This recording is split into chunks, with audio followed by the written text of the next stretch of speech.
Welcome to the Trailblazers. I'm Perry Rarick, your host. The purpose of this interview series is to share with you interesting discussions I have with trailblazing business leaders. They're innovative, thought provoking, they're experts in their field, and they're not afraid to challenge the status quo. My trailblazer guest today is Min Park. He is the Chief Commercial Officer at Matica Biotechnology, and they are a pharmaceutical contract development and manufacturing organization. Min has over 25 years of experience in the life sciences sector with companies like DSM, Samsung Biologics, Catalent, Abzena, Wuxi, Aton, and as I just stated, he's now the Chief Commercial Officer at Matica. He has developed and led global commercial teams providing vital solutions to pharmaceutical drug innovators, and it's a very, very complex commercial space characterized by significant regulatory oversight, rapidly changing capabilities, and numerous mergers and acquisitions, and all the pressure and stress that goes along with those things. The thing I love about Min is he is adept at simplifying the complex and making sense of what can be a confusing landscape of commercial opportunities. And he does it in a way that enables better decision making that's aligned with business outcomes. And then, in what little spare time he has after all of that work, he is the chairman of the board of directors at NAP, which is the National Association of Asian American Professionals. Min, welcome to the Trailblazers. How are you, Barry? Thank you very much for having me. Good to see you today. Thank you. Min, you and I met when you were with DSM, and I don't know if you ever do this kind of math. That's like 16, 17 years ago. It just seems like yesterday, but that's quite a while ago. It does. Min is someone I always look forward to running into, and so does everybody else. Whether you're at conferences, trade shows, wherever you happen to be, I love running into him because every conversation is packed with what I refer to as keepers. These are thoughts filled with lasting value. So, in this interview, and Min, with your permission, I'm going to revisit some of those earlier conversations and the ideas and principles that you shared with me that I would characterize as having evergreen value. How's that sound? Oh, sounds great. Going back memory lane. All right. So when you were with DSM, the way you speak about your time at DSM is you were exposed to a broad spectrum of the pharmaceutical CDMO space, from drug substance to drug product, pharma chemicals, biologics, microbial fermentation, and sterile fill finish, and much more as well. But you described working with a lot of great leaders, and we don't use that term lightly. Working with a lot of great leaders at the time and the impact they had on you. Would you mind sharing that experience with us and how, I think you describe it this way, it changed the trajectory of your professional life? Yeah, no, absolutely. I mean, again, I appreciate the opportunity and I appreciate running into you as well in many different places. And we always got to ask ourselves, and again, you've been in this industry long enough, you've been in the career long enough, and you start kind of reflecting on yourself and looking back, right? What made you who you are? How'd you get to where you are? And even many companies, even companies before even DSM, I remember just being curious by nature, right? And I've always kind of run into our leaders and just have a little sidebar conversations around all the times. Are you doing what you thought you were going to be doing, or is this what you went to school for? Right? Common questions, and it surprised me that, at the end of the day, the leaders, they didn't choose to be where they are, but they found themselves where they are. And they embraced it and they absolutely love with a passion what they're doing every day. Probably might not have been what they thought they were going to be doing when they were probably in their school as well. But what I took away from that was the fact that how adaptable they are, right? And how easily they can pivot and simplify things. And I think that had a lot of impact on me and understanding through these conversation and guidance. When I always say, when I look at DSM, I think many of my colleagues today were all probably mid to early stage career, even back then, and where they are today across our industry and right now. There are a lot, many of them are in a leadership position as well, right? So I think we have a very good common sense, commonality from that perspective. Um, but what I can simplify things for what my key takeaways with DSM would have been just around just experience. The first-hand experience, I would say, is something that really had a huge exposure. That maybe because maybe it could have been the timing of the industry itself, as well as for just the sheer broadness of the organization, was involved with. So um, when we talk about firsthand experience, right? I mean, we can read about it. It could be, told many stories about it. Heck, I mean, you can go on YouTube and watch endless content of it, right? But at the end of the day, it does not have the same weight as a firsthand experience. And I think that's one of the key things within, my time at DSM is I was exposed to so much and the firsthand experience that I've actually grown into and touch every single segment of that vertical service line of that organization because they were just launching from a nutraceutical company to a pharmaceutical company. So there was a lot to be done, a lot to be adapting to and just taking on as much as you can and yeah, I mean you got whatever as much as you wanted, right? And if you're one of those person that was driven and wanted to be exposed to everything, this would have been a perfect timing. And I think that's kind of where I stepped into within that.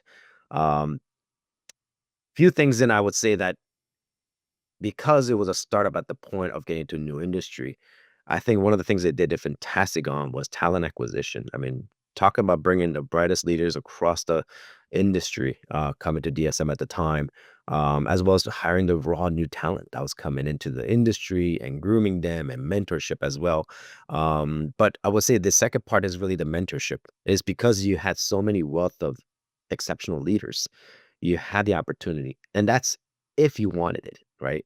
Because mentorship has to be something that you have to want and embrace because mentor is not going to come to you, right? So I think between the experience of you got at the first hand plus the mentorship that was available, and if you really were one of those people who wanted it and embraced it and look for it, you would have got the same experience that I got.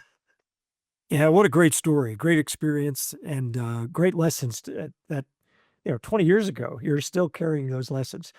I wanna go back to something you said about talent acquisitions. It's more than just a skill set related to the science and engineering or in your case, marketing and business development.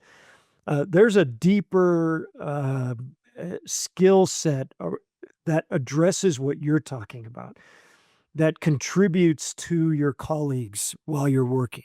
Can you talk a little bit about that as well? Yeah, I mean, absolutely. I mean, I think it's really the things that I learned at the time because there was multiple business segments. And they're serving, small molecule industry, right? API pharmaceutical was vastly world of different between biologics and micro fermentation, right? And the market is different, the demand is different, the needs are different in turn, as well as the customers, right? And the sales cycle is very different too, as well. And your approach is always very different. And I think if you think of how complex the industry is as itself, you just need to start figuring out how do you adapt to each one. And there's commonality that you can deploy across your sales force and organization, as well as what there is things that are not a very, I would say transferable, right? I mean, it's very unique to the market itself. And I think, understanding and seeing that firsthand, and obviously you would have to learn from that mistake too, because you will make a lot of mistakes along the way, right? But I think that was kind of a lot of the exposure and the experience that I got firsthand from the point of view is that there is no cookie cutter solution. And our industry is not something that you can just take cookie cutter right off the shelf and just really deploy it across the spectrum. It would never work.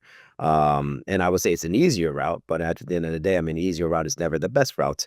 But at the same time, I mean, it is that more custom tailored solution as well as for really embracing your customer and understanding your customer, right? And I think those are things that I also learned from my mentors at the time of how very different talking to, a leader that's in every one of those vertical segment, they're very different, right? And they all come from different walk of life and their career that comes with that too as well. And what I've taken away from each one of them was the fact that how different in nature, I would say the business aptitude as well as approach was very different. But in terms of their leadership skill and the talent, the raw talent, that was very common, right? I mean, and I can always say it's very same as a person as well as the very same as a business from the point of view of what you can take away and what you can be dynamic within those. Yeah, great experience with DSM. All right, so we're going to probably work through some of the principles that you first Yeah. encountered at DSM. The first one is the beacon concept. So a lot of people like may not know beacon, BEACON, just what it implies. So can you explain what that is and its application to pharmaceutical development? Yeah, yeah. I think you and I spoke on this on probably one of our last, crossings along the way. It's funny because we go into such deep discussion sometimes. But at the end of the day, I mean, the beacon is kind of what it is. At the end of the day, right? It's a light, and that guides you. At the end of the day, you got to set it, and it's no different in many ways. You can say that I have a goal, right, and a goal, and then once you set your goal, you have your milestones how to achieve that goal. So beacon could be applied to many different perspectives from the business perspective as well as for personal, right? Career development is equally the same. The principle is the same as well. But I think if you what you do during your personal time versus what you do in your business time, I think if you follow a commonality there, you're pretty much going to achieve success in both ends, right? And I think that's very important that you should not be doing something very different to that because this is who you are in the core, right? And how you think and how you act every day into that, and just being disciplined to that. So let's look at it from a business perspective, right? I mean, again, market is forever changing, right? But and things are regulatory is going to change, and the demand's going to change, and everything's going to change, and that's just pretty much the constant for any of us in day to day. But if you have a beacon that says this is your goalpost, right? And again, if you set too far of an unobtainable goalpost, right, it gets lost, right? And if you think about the light gets very faint as further away it is, right? You got to be visible and you got to see where it is. And if you think about being in the fog, right, and if you think about, even if it's a beacon on the radar, or however you want to take a look at it, clutter and I would say complexity on every day that it's gonna be thrown at you to your destination if you know where the beacon is and the general guidance of direction you're heading, and you try not to deviate from that, I think you're gonna, stay focused. The key concept of the beacon is the fact that it helps you stay focused day in, day out, right? No matter what changes, throughout your career or your development or your business, right? So customers, what my playbook that worked in our business strategy today, it's not gonna be tomorrow, right? But at the end of the day, but if you have that guiding principle in terms of the direction you want to head, and that's really going to help you, achieve I would say greater success, right? And I think that's the pivot point of view where when you see organization pivoting from left to right to from already a beacon that you already have set, then you got to think and pause. Is that the right beacon, right? Or do we need to change a different beacon? And it could change. That's fine, but at least there is a beacon and that guides you to that destination. But if you constantly pivot, then you're never going to get to your destination, right? And personally, I mean, it's very similar in principle, right? I mean, you want to achieve rather a salary, or you want to achieve a title, or you want to achieve certain skill set, whatever that may be, right? You set it, and it's so important to set that because then you know what you need to do and achieve to obtain that destination, right? To get there, right? So I think it's just a tool that I think you need to instill in yourself to simplify as well as for, decluttering and stay focused. Don't lose focus, right? Don't lose focus of what you're here to do, what you're here to obtain, and what you want to accomplish for yourself, right? And that's the beacon, right? And hopefully that kind of explains kind of in a way of how important a beacon and all of us are. I like the visuals you spoke about. You know, if you put the beacon too far out there, you're not going to be able to see it. And there's fog. You know, some of the things we talked about, some of the challenges in the Yeah. pharmaceutical industry with regulatory authority and shifting capabilities. You know, that's all the fog that gets in the way. But you said don't be afraid to get it to move the beacon or to redefine it. Is that am I Yeah. right? Right. Yeah, Yeah. absolutely. I mean, things change, things evolve, right? So you got to be a dynamic as well, right? So beacon is just what you need to achieve in the near term as well as long term, right? And you just have multiple, waypoints to that. I'll give you an example, right? I mean, you and I've been through this from many, many years. Look how just a CDMO segment today, right? Where it is today versus what it was decades ago, vastly world different, right? And if you had the same beacon since then, you'd be so far off, right? You probably might not even be in business at the end of the day. But remember when we first started, the industry was called CMO, right? And how quickly that came from a CMO where everybody thought, oh, tech transfer, tech transfer, tech transfer. We're just manufacturing, outsource manufacturing. That's all we're doing. And we quickly learned, there is a whole void in the market, which is the development side, right? And that's very important, right? And I think that's when and everything evolved to now we're not a CMO anymore. And if you called yourself CMO at that point, period of time, you're already behind, right? Now everybody was CDMO, right? And then where does CDMO has gone for the last 10 years, right? Things have even evolved even further. Now you hear terms like CRDMO, which I think is a great term, by the way.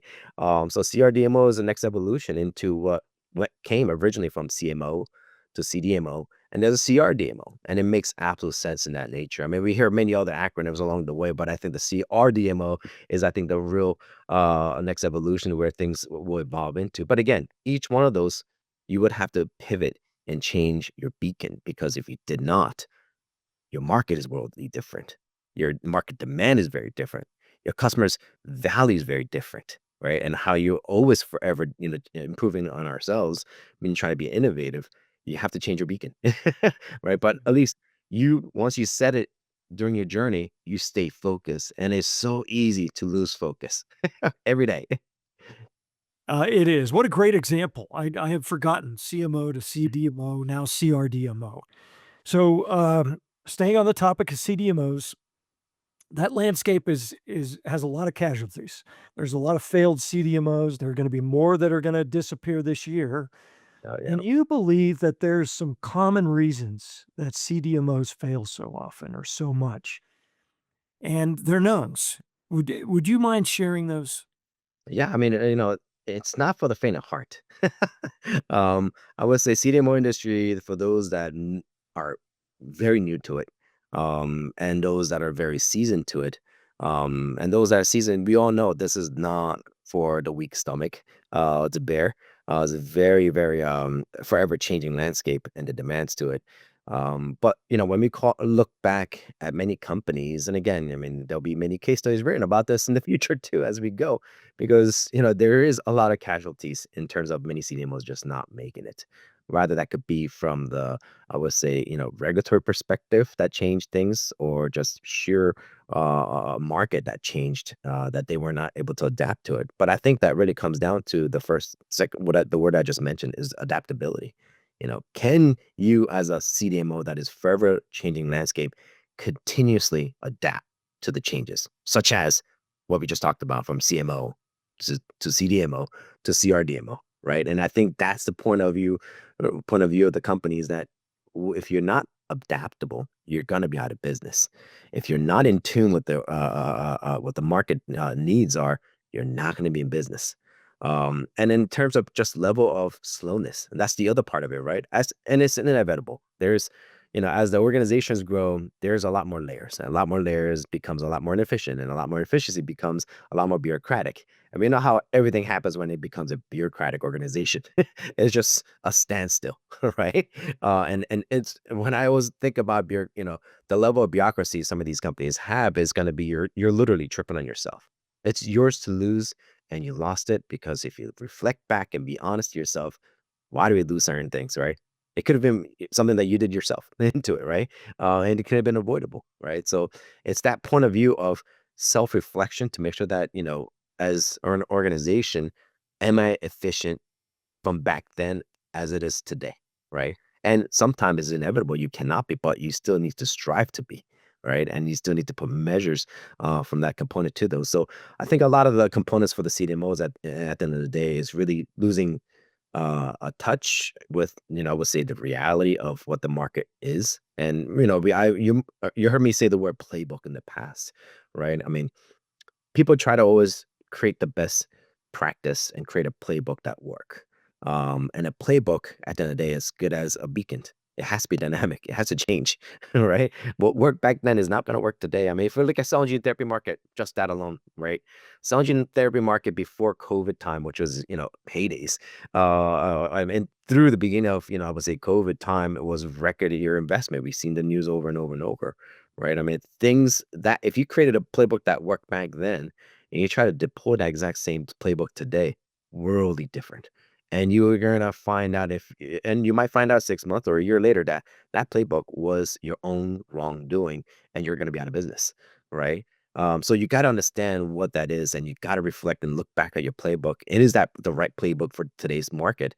And I'm probably gonna say it's not, right? And we always want to strive to be efficient, right? And you want to keep on doing things that work, right? But we have to be honest. What worked back then is not going to work tomorrow, right? So hopefully that kind of gives you, some high level in terms of why I think some of these organizations, rather for funding and financing, just a timing to just run the wrong playbook. I mean, it could be many different aspect of things, but what I can share with the audience is that you have to look back at your playbook and question it to say, is this the right playbook? You know.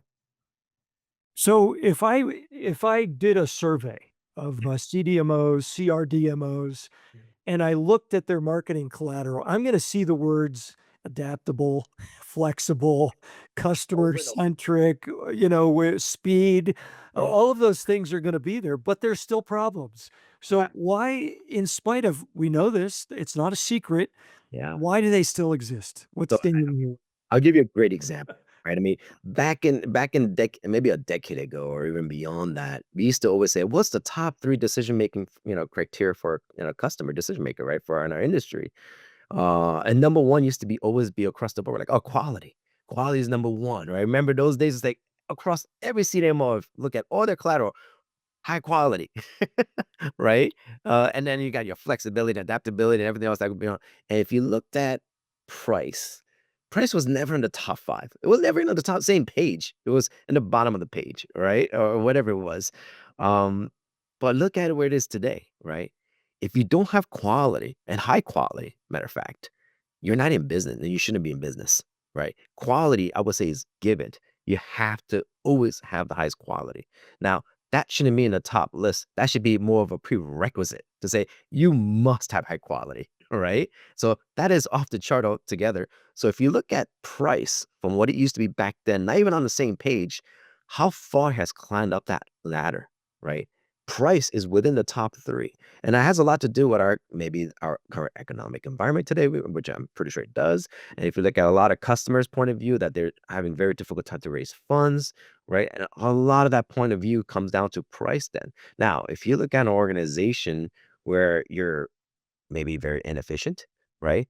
Or there's a lot of layers to it at the end of the day, and you're not it's hard to adapt or hard to pivot, right? The bigger the organization you get, it's hard to pivot. I'm not saying you cannot. You absolutely can, right? You could be the biggest company in the world. You absolutely can pivot, and you absolutely can steer the ship, as way more nimble than you think that you can, right? And it's the point of view of that part where you have to adapt to what the market has changed. If you had a playbook to say my 10 years ago, like quality at the top of the point of view, and you roll that playbook out today, well, you're gonna get beat up really bad. Right? And so hopefully that answers the question in terms of kind of where things have changed and in terms of some of these key terms that have changed into it. But I would say the key message I would say around the flexibility is that many CDMOs claim to be strategic partner, right? And you and I hear this every time, every corner, and customers hear this every time. But reality is, are you really a strategic partner? What show me, right? And that's the proof in the pudding. And that's when I want to make sure that my organizations that I represent, we live to that point. What does it mean to be a strategic partner? Show me, right? And when you got organizations out there that is 100% putting the risk on the client, right? Not on yourself. Well, how are you a strategic partner when you're giving me all the risk, right? Can we share that risk? Can we be more flexible terms and conditions and so forth, right? And help me de-risk, where all the exposures that I have day in, day out. Because a lot of these, I would say virtual biotech, they're the co-founders, CEO, scientists, and be all, right? They actually bear all the risk, have everything on their shoulder. Well, how can you help that customer to be a partner together to really help offload some of that and unburden them from that perspective, and to help them? And that's when you think about a partnership is formed at that point. And then the next step after the partnership is formed is how can you be strategically partnered together, right? It's step by step into that part of you, right? And what back then to say, well, you pay for everything and it will do it, right? Right. I mean, it might have worked back then, but that playbook doesn't work today, right? So those, I would say, some good examples where things are changed. It has changed a lot, right? I think as a CDMO, we have to always look for generating and creating value. And that value to a customer, to organization, to another organization, worldly different, right? Your perspective of value versus my perspective of value are very different, right? And within the same company, if you're a CEO, CFO, right, or COO, very different. What depending on the role that you play, your value is also very different, right? So it is pretty much creating that dynamic component to how you generate that value, right? But the key concept is you have to think like a partner first, right? Not a service provider. And then you also have to create a value that really does resonate, but as you actually have to show it, right? So you can speak about it, you can say it all you like, but what is the proof in the pudding, right? Show me. Great stuff. So, as a leader in this space, in the pharmaceutical outsourcing space, especially if you're a commercial leader, and I imagine, I'm seeing if you're sitting in that commercial seat, you should be the one driving the pivots that Yeah. you're talking about, because you have a requirement to really understand the business landscape. Okay, and part of the business landscape are your competitors, right? You have competitors out there trying to take business from you. All right. But one time you told me you've got to focus well beyond the competition. What does that mean? Yeah. I think I'm pretty sure that our conversation was at a trade show. From that perspective, you look at booth, right? The spend on competition. Oh, that booth, my competition spent, I think, 1 million. Well, I need to spend 1.2 million, right? It's pure arms race. It's ridiculous. Right? It's totally ridiculous into that. And again, I mean, and I would say that's an old playbook, right? And that's an old playbook at the end of the day when I see something like that. It's really about how you represent yourself, at these shows and how you execute, right? Versus how much you spend. And we see it every day, right? You see some of these productive organizations, they get so much more out of it than, somebody who spent way more. Right? And again, it happened to be in the execution part of it. Yes, I would say competition and being awareness in terms of business intelligence, like we've been talking about, business insights, as well as for competitive intelligence. And they're all very important. And I would say before you can compete in the market, what is that prerequisite? What do you need to accomplish before you can even have a shot to be a competitor, right? So again, trying to simplify things along the way of what do I need to accomplish? What are my prerequisites before I can even step up to the stage, right? What are my competition and peers, right? And what are you doing about it? How you changing that component to it, and understanding the entire market, competitive market landscape, right? We know that it's going to be harder to change for many of these organizations versus I'm more nimble, right? And that's an advantage for me. Okay, how do I exploit that? How do I utilize that? How do I create a business model that really has a different value proposition that really could compete in the same stage, right? And take more market share. So and you can do this at many different levels into it, but really comes down to is again that has to be reflected on yourself first. What can you do, right? What is your offering? What is your niche? Well, what's your angle, right? And it's we always talk about in a fierce competition market space. Well, you change the game. If you change the game, trust me, your competitions own that game. They've been in that game for decades and centuries, right? This is what they know. But heck, if you come and change that game, it's gonna force them to change the game too, and it's gonna be much harder, and it's gonna cost them way more than what you've been doing. And during that gap, you factor that gap and that time in to say, how long do I think it's gonna take these organizations to catch up to my, different, game that I'm playing here? And then you just gotta exploit that timeline, right? To say what I need to accomplish, what's my beacon to accomplish that, and that period of time in that, point of view before my competition catch up, right?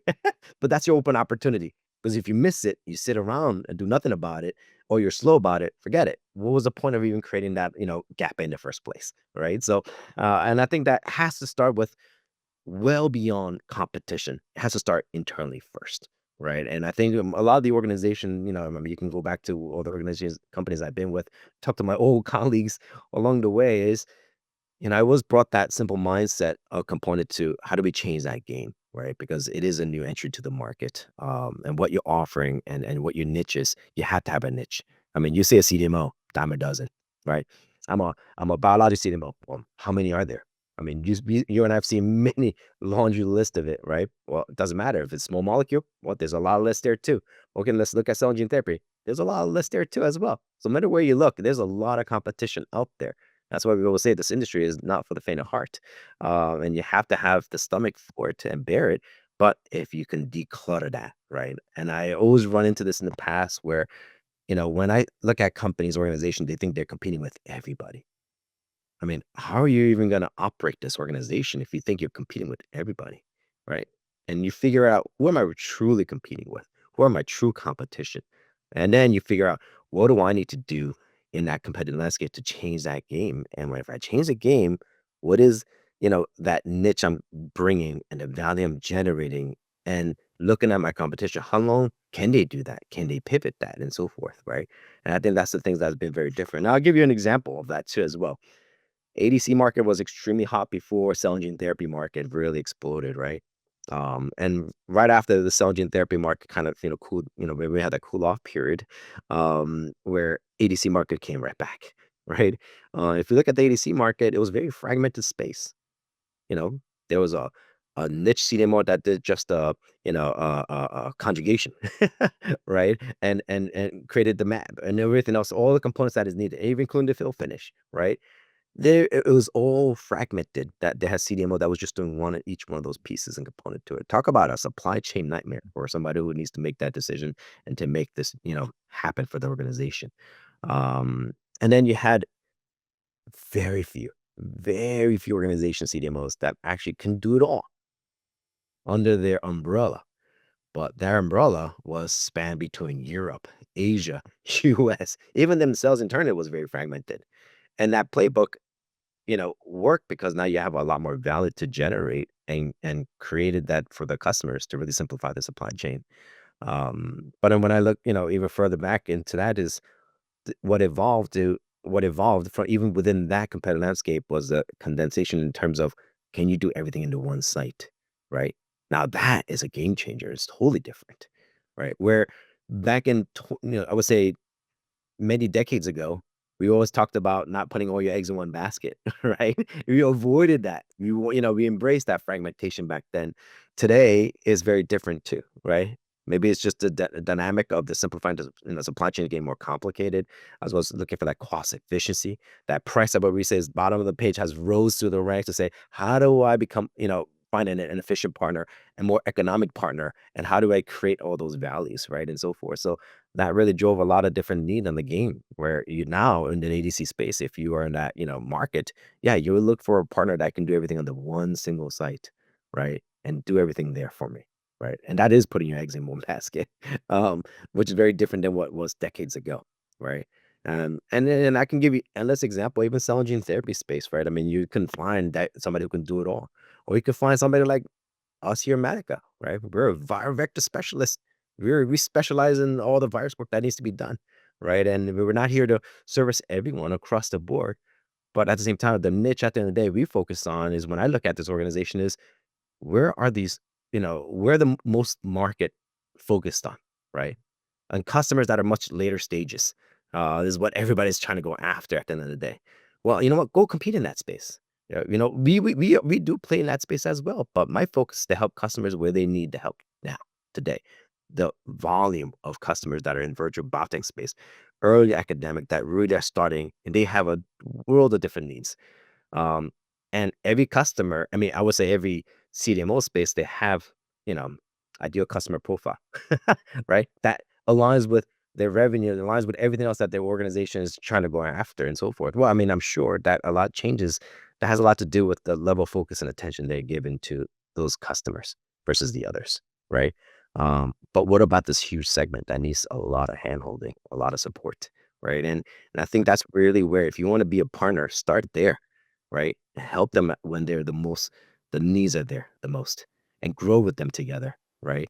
And yes, there are opportunities that will come as well as go after certain, late stage opportunity as well. So you never lose focus of that. But if you look at the volume of the customers and market needs today, you're gonna need to help them very early stages as well, right? So, and I think that's kind of things that we change on our organization so that we stand out. We have a niche. We have a different value. We have a different level of de-risking support that we can do, rather that's your terms and conditions to in terms of just favorable, economic position that we can share together, and whatever that might be, right? Everything's open door. Everything's possible on the table. Let's have a discussion about it, but have an honest discussion about it, right? And I think starting from day one to be very transparent, very honest with another. What are you trying to achieve? What's your beacon? And here's my beacon. And where, is that it's going to the same journey, same direction together, right? So you'll find some commonality there surprisingly all the time, right? And you forge partnerships there. And as you go through that journey together, as you help those customers, grow together, that's when the strategic partnership is formed, right? And that's where things evolve even furthermore. And it's an evolving door here in our industry. I mean, even on the innovative side or the service side, both ends. How many people we have seen in our career so far where they are at different companies, right? So where you go, you take your trusted partner with you, right? So you're growing business well beyond that, right? So, and those are things I would think a lot of companies don't look for and think about is where they're going to go next, right? Beyond what they're servicing today. Relationship I forged 10 years ago, where you and I even met, right? Yeah. It still grows together into the future. You, I love the 2 cases you brought up. ADCs, that all of that compared to where we are with cell and gene therapy right now, which everybody likes to throw it all into one bucket, but as you pointed out, it's not all, in one bucket yet. But ADC, that all of that change, it's all interconnected. I love how you're talking about this because it really the winners were the ones who could adapt. Yeah. But all of that change to the ADC landscape, that was in the last 20 years. We're not talking half of a century. That No, happened very quickly. very And recent. now we're cell and gene is kind of where the ADC was in the early stages. I would say even faster. Cell and gene therapy market is moving at an exponential rate, way faster than our ADC market has how that evolved. So I think even what worked even last year, right? Doesn't even work today. So and there are so many even I would say game changing technologies that is still being developed and deployed today, right? And that's going to change everything too, right? Those are market disruptors as well, what we would categorize, but game changers. So things are gonna continuously evolve even faster rate in the cell and gene therapy space, way faster than even ADC or biologic space and so forth. Yeah. Yeah, really interesting stuff. I mean, we could have an entire discussion about cell and gene therapy. You use something called the 80-20 rule. This is something I know is very important to you. It's very much tied to the beacon, I think. They're all kind of interrelated. But can you explain the 80-20 rule and the impact it has had on you professionally and personally? Oh yeah, I mean, it is very tied to your beacon. It's I would say beacon is the goal you have set, and you have to deploy and implement 80-20 rule from now to that point, to that destination. It's part of your toolbox, your personal toolbox, and you should be using it for I would say professionally as well as personally. And it's just simple. It's just a way to help you stay focused and simplify things as much as you can, right? And the 80-20 rule at the end of the day, it's always about, just from the business point of view. Okay, let's look at your typical on the commercial front, where 80% of your revenue comes from your top 20% customer. Just given, right? It's your 80-20 rule right there, right?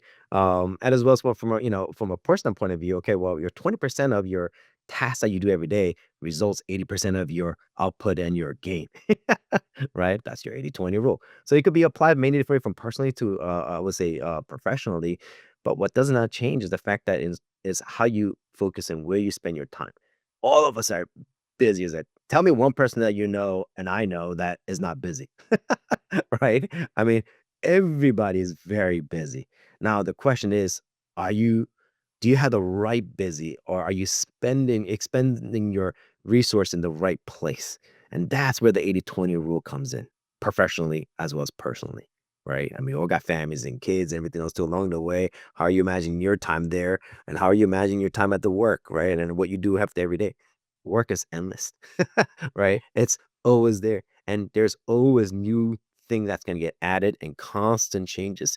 But no matter what you're doing, that beacon is going to keep you guided into where where you're heading, the direction you're heading, as well as for your 80/20 rule is going to help you stay focused into where do I need to, deploy my resource, my own personal resource to where to have the maximum outcome, maximum output, right? Mm. And that's the bottom line of the 80/20 rule is just that focus of just stay, focus into the high impact area, right? High return area. And that 20% of that energy spent onto it, I should expect the most. Now, if you flip it the other way, right? You're spending 80% of your time and you get 20% result back all the time. Well, heck, something's not right.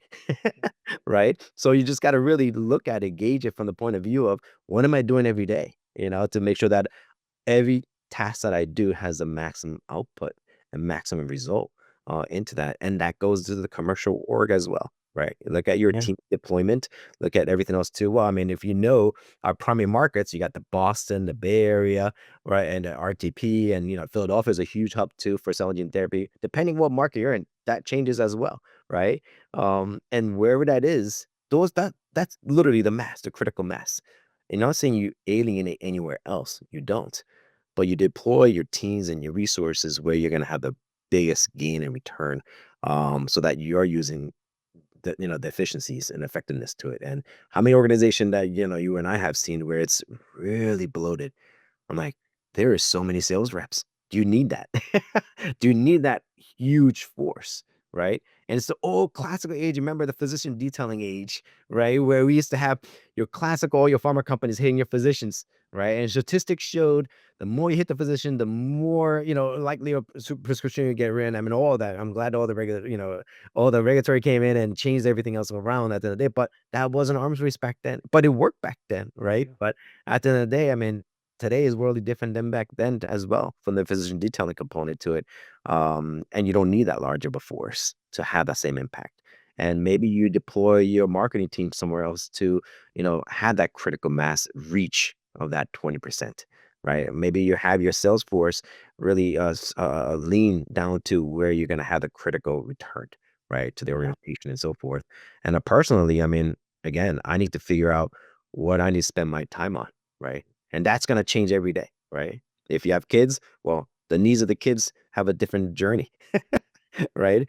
Kids much younger is gonna have a lot more demand and attention versus kids that are in teenager or in high school and college. They don't really want to talk to you either. But I would say those are very different time. When do you use the most time with them effective to have the biggest impact even on your kids as they grow up, Yeah. right? And the 80/20 rule. You offered some really good examples. One is that, 80% of your revenue comes from 20% of your clients. You talked about, there's centers, geographical centers in the country, Boston, San Francisco, that have startups. They're rich with startups. So that, uh, but can you offer an example of something that was really challenging Yeah. and you and how you discovered the 20% that really led to success? Yeah. And I would say if you do your, let's say, territory mapping, right? So you got to find it. You got to find it however you find it. Rather, I mean, I won't mention names and tools. There's many tools out there where you can find when you look at your territory mapping from the point of the world, right? And there's hubs within the world where majority of your primary markets are, right? That's North America or Europe or Asia, or wherever it is, right? So you start kind of narrowing down through data and analytics to make sure that you get the right factual, inputs that you need to make those decisions. Now, it's an exercise. I would say, a daunting exercise, but done right. I mean, you can physically and literally you can see where things are and where you need to deploy your teams on, right? Where the focus is. Because at the end of the day, we can always talk about, oh, there's just a volume doesn't even say enough, right? Within the volume of the data, you have to peel the layers down to understand that data. Is that true? Is that really what we think it is, what it's telling us? But in terms of when you look at even Boston area for, cell and gene therapy, I mean, yeah, I mean, Boston is a huge market by itself. That's like a two territory, by itself. Having one rep sometimes is not enough, right? And so forth, depending what you're looking for. But if you're looking at a small molecule industry, will Boston be it? I don't think it would be, right? Very different. But I think in terms of the market you serve, in terms of just doing your, I would say, data analytics and do your territory mapping and doing that layers down to it, and you have to figure it out. You have to make the best estimate, right? Look at the within that data, it'll show how many pipeline that company have. Is it one? Is it 10? Right? What stage is it at? Is it at preclinical? Is it at phase one? Right? Or later? You have to put all these into factors to see from your position, what's my value? What's my angle? What's my niche? And how can I add value to these organizations depending on where they are? You make a lot of assumptions to those, and you think, you do your math backwards, right? To say how much is a batch cost, right? And how many batches do I think they need for what they're working on today, right? And then you start calculating in terms of, what is that market potential and what is that market share that I can obtain, right? And then you start figuring out if I have no shot of obtaining a market share in a huge territory, then do you want to deploy so many folks in there, right? And you start thinking like, yeah, maybe I do, maybe I don't, all right? Depending on what you're trying to achieve, is kind of the dynamic into that. I think that's the point of view of looking at it from a holistic point of view, and I would say make an informed decision rather than making, I would say uninformed decisions at the end of the day, right? I mean, I've heard it many times where you're going to get a lot of pressure, many times, and I've seen it time over time where your organization might always say, "Oh, hire an army," hire as much as you can. Well, sometimes not the best choice, and is not the right move, right? I mean, and as much as you don't want to be lean, but I think that's really you have to be lean first to know your baseline. And it's the concept of, well, heck, I mean, if you've never been hungry, how do you know, right? You have to have starved yourself to know what my hunger point is, right? And what my threshold limit is. You have to know yourself. And that's where it comes down to, again, internal look inside first, out before out, right? And I think that is the same exercise, into that. Yeah. You have mentioned several times the importance of and making mistakes. Don't be afraid to make mistakes. And there's a right way to fail to get value out of that. Can you talk a little bit about that? um, yeah, I mean, failure at the end of the day is probably one of the things that I don't think anybody would ever admit. Right? I mean, We don't like to do that, do you we? don't like it. No, nobody does. But I would say, but bottom line is a failure is part of growth. It is so important, to fail and to acknowledge your failure, right? And to learn from it. And if you don't learn from it and you don't acknowledge it, then that whole failing process at the end of the day didn't even have any impact on you. And you're gonna make the same mistake twice, right? So it is also part of growth, and it's also part of your future success. Those two are tied together, depending on what you do with that failure, right? It's one or the other, right? And at the end of the day, you hope that it's gonna have both yielding growth and success for you from that failure because you learned something. It is fundamental, right? It is part of the learning and adapting process to hopefully get build your own internal core for success. And that's what failure is at the end of the day, from my perspective into it. So, you know, I'll be the first one to admit I've many failures along the way. And I'm grateful for it because I learned so much from that at the end of the day.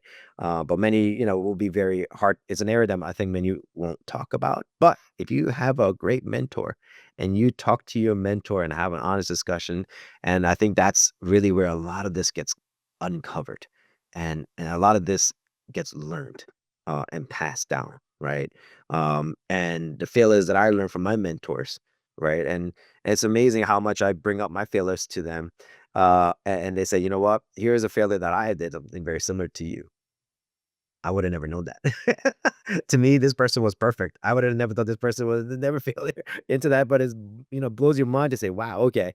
And you learn from their different perspective, what the key takeaway is, what you extrapolate from it, how you learn from that perspective, and how you improve upon that.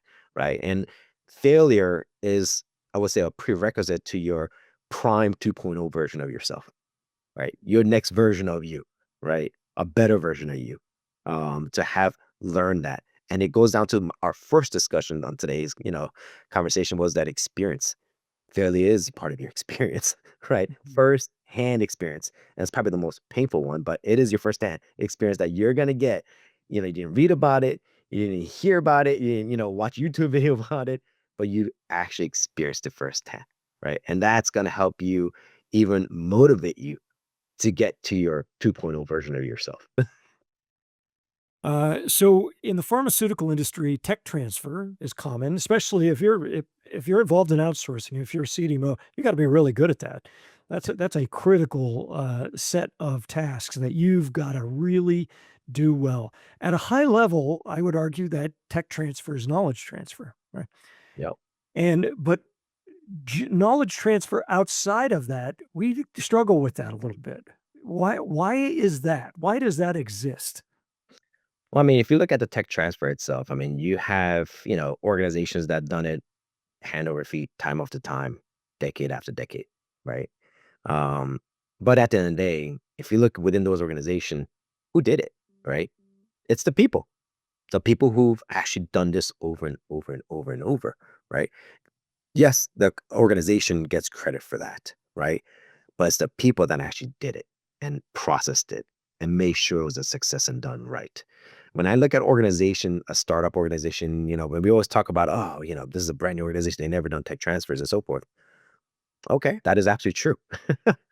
But as a business, I would say a leader, then you start looking at, okay, I don't have that, but I need to hire people that did it many times, right? You bring in that knowledge into your organization that you don't have, right? And I think that's very important to say, where in the proof of the validation is not there, but your proof is comes in a different form and shape or form, which is the people that actually did it over and over successfully.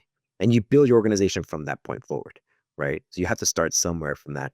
And I think that's the where sometimes, and again, the talent acquisition we talked about earlier, hiring the right people, right? Hire the right people. And if you did your talent acquisition correctly, then you had the right talent where you have gaps in your organization. Now, if you want to skimp and then say, I don't want to hire that level of talent because I don't want to spend that type of, expense, then you know what? Your outcome is going to reflect it, you know? And I always tell everyone at the end of the day, if you hire C-level talent and expect A-level result, you're out of your mind. Right? I mean, what are you setting up for failure right there, right? And again, and it's fine, if you want to groom folks, and there's room for everyone depending on what stage of life your organization is. What my needs today is different than what I need tomorrow, right?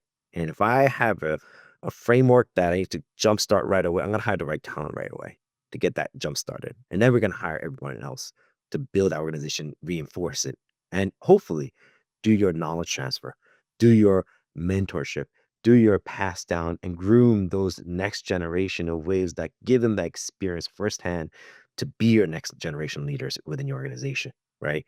So it's really where, the tech transfers is very similar to even personally your knowledge transfers, right? Your experience transfers, right? And I think that's very interesting. Where if many of us that have been here very long time, coming from a small molecule, which most of us have come, if you've been here long enough. I mean, it was all small molecule. That was so, I would say, relevant back then. It was a culture of tech transfer or knowledge transfer, right, and mentorship and so forth. I would say many things have changed in maybe the large molecule space and wherever it is. Everything is so interconnected that you talk about. If you want to be successful, you have to be adaptable. You've got to hire the right talent. So talent acquisition becomes important, and they have to transfer their knowledge into your organization. So everything's so logical. And we started out. You're very good at simplifying the complex. So great job at that. A couple more questions. The first one is kind of like a general, like, what advice do you have for young professionals, whether they're in this space or not, but in this space? What general advice do you have for them? I know. I will always say for younger generation, or anyone at the end of the day. I mean, even my peers out there at the end of the day. I mean, the advice really comes down to is ask yourself, do you have a beacon, right? Did you set a beacon? What does that beacon look like for you and how you want to change, obtain it? I would think most successful people out there have. And then they are where they are because of it, right? Because they're laser focused. And I had an amazing executive leader. Um, you know, he used an analogy over and over and over, and and it always brings smiles to my face because every time I think about him, he's so right. I mean, he's out there. He's like he always used that analogy. He's like, "Oh, I'm just gonna go out there and shoot a shotgun." He's like, "Just spray it." Right? And versus like, no, no, I need a sniper rifle. Everything what we do in an organization is a sniper rifle, right? And I used to always crack up into that. And after many years, it really, resonated so much and is so true, and he's so right of that, where you just don't go out there just spraying things to see what sticks. That is not a strategy at the end of the day. And I don't even think there's even a playbook for that. Maybe if there's a playbook, it's a one pager. Yeah. Right?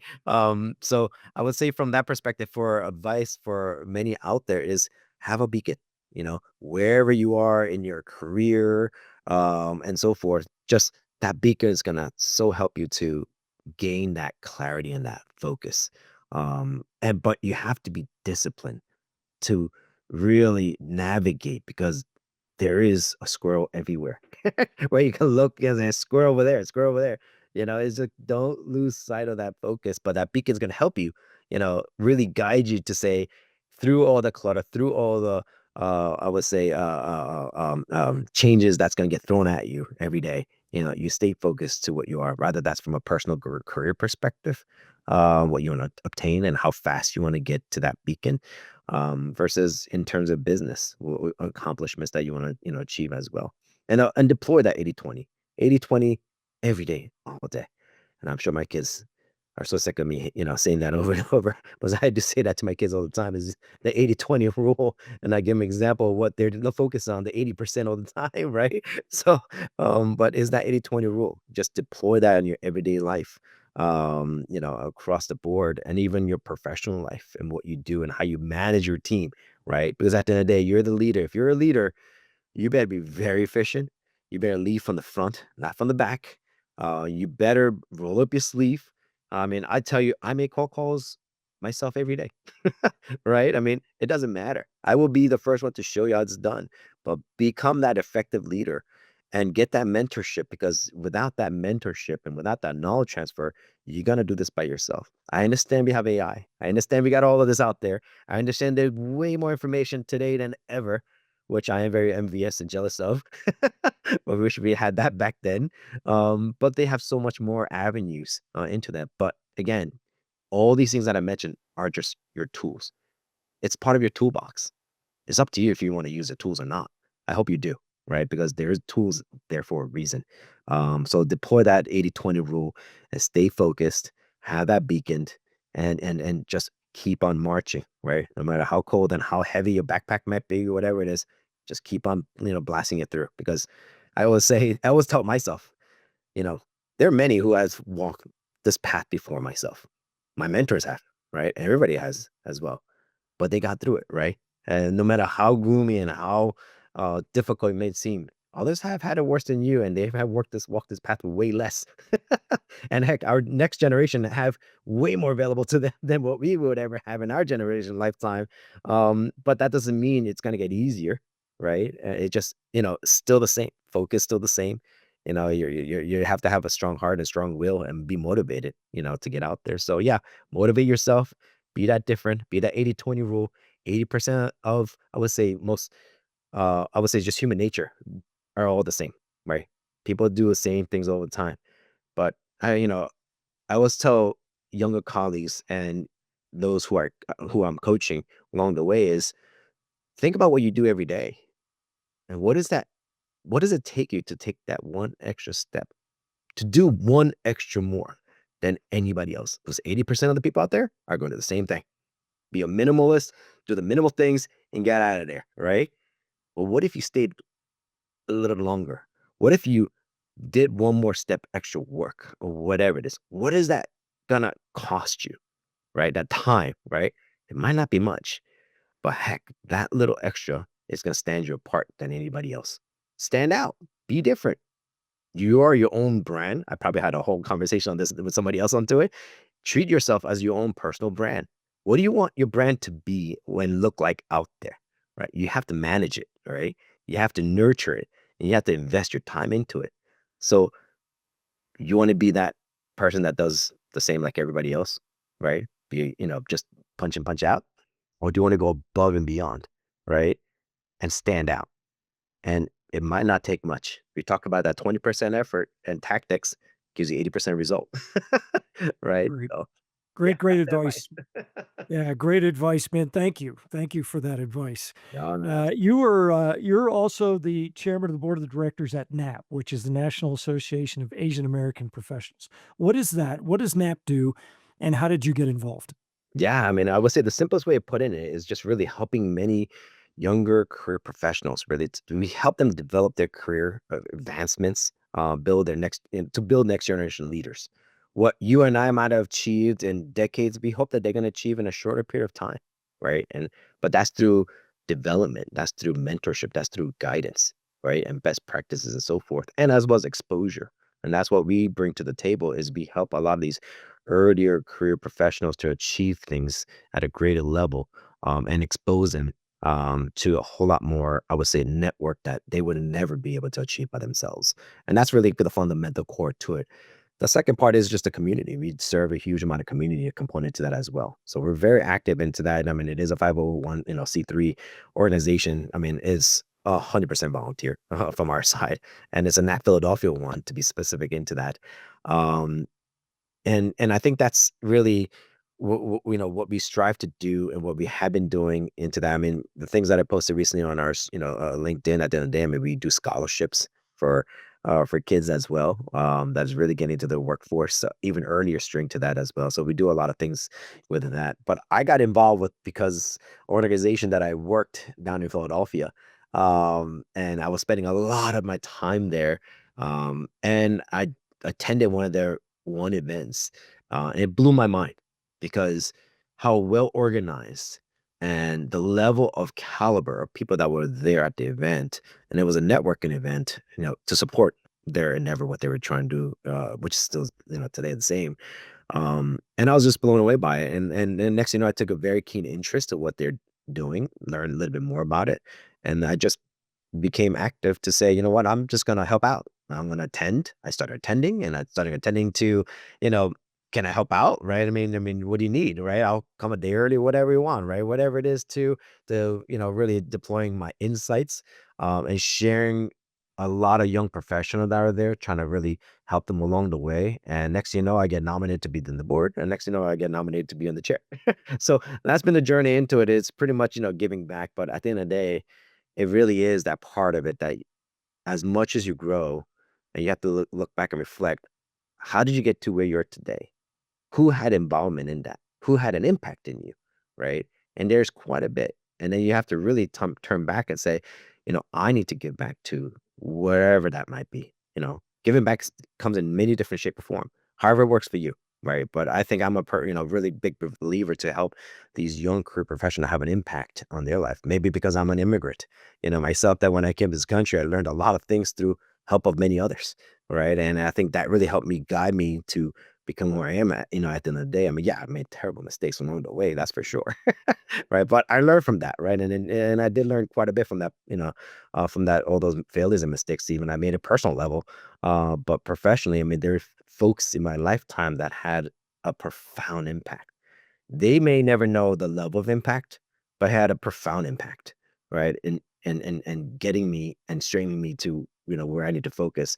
And to be a leader, I mean, it's like a parent, right? We always say as a parent, anybody can be a parent, be a good parent, right? That's very different, right? Same thing for leadership. You could become a leader by a good leader, right? And what are you doing, with that, I would say, not even the authority, is really that power you've been given and trusted with. How are you helping develop your next folks and next generation? How are you giving back to that? I think is very important.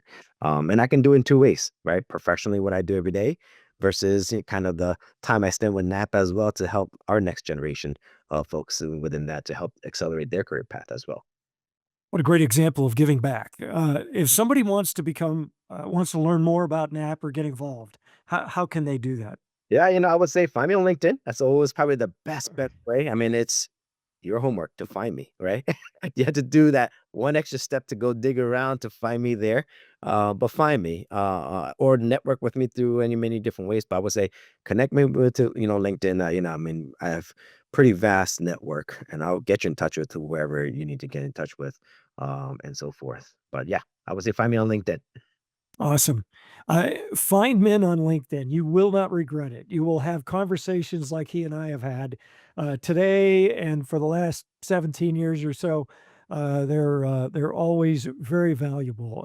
My guest today, and I would say, what an example of you are a trailblazer. Your entire career. This is what trailblazing looks like, just making your way, the beacon, all of the principles that you live by that are just so valuable. So, Min, my guest today has been Min Park. He's the Chief Commercial Officer at Matica Biotechnology. Min, thank you for joining us on the Trailblazers. Thank you very much as well. Appreciate it.